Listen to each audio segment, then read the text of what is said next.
the tabernacle doesn't get a lot of love from the Jewish people. You don't see a lot of pictures of it, not a lot of songs about it. The temple, however, the building that Solomon builds to replace the tabernacle, oh, it gets lots of love. You'll see pictures, you'll see models, you see institutes devoted to its study. You see lines in traditional Sidurim, She'ibane Beit HaMikdash b'mhera b'yameinu, songs about the temple. Songs about the tabernacle, not so much. It is seen as a tent, as maybe our humble beginnings, not compared to the big building of marble and cedar that replaces it. In our Parashat Pekudei, even the rabbis, the darshanim of our tradition, brush aside the tabernacle and want to bring even the temples into the narrative. In the first line of our parasha, Ele Pekudei HaMishkan, Mishkan HaEdut. These are the records of the tabernacle of the testimony. The word Mishkan appears twice, one after the other. And the rabbis go, here you see, it appears twice. This is a hint, this is a remes of the two holy temples that are going to replace the Mishkan. So not even in homiletics does the Mishkan get a lot of love. Rabbi Avraham ben Arambam, Rabbi Abraham the son of Maimonides, even goes farther and says Mishkan HaEdut, the tabernacle of testimony. And he does gematria on the words HaEdut, which in this particular instance of the Torah is written without a vav, and he adds the hey and the ayin and the dalet and the tav, and he comes up with 479, which he says, the tabernacle, according to our tradition, was only in service for 480 years. So even in the coded language of the Torah, the tabernacle is already being replaced. The tabernacle is set up, waiting for the next best thing, waiting for its upgrade.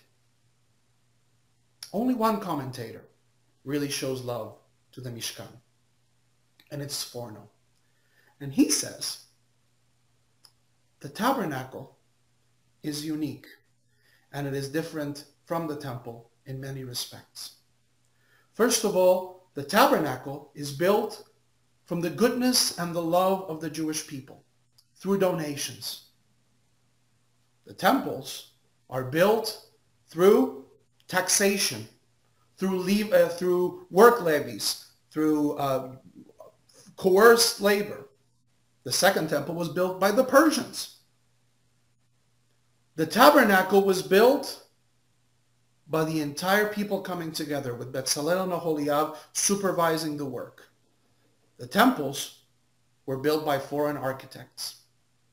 For those of us who live in small communities, sometimes we are always looking over our shoulder at the bigger communities in New York, in California, and in Israel.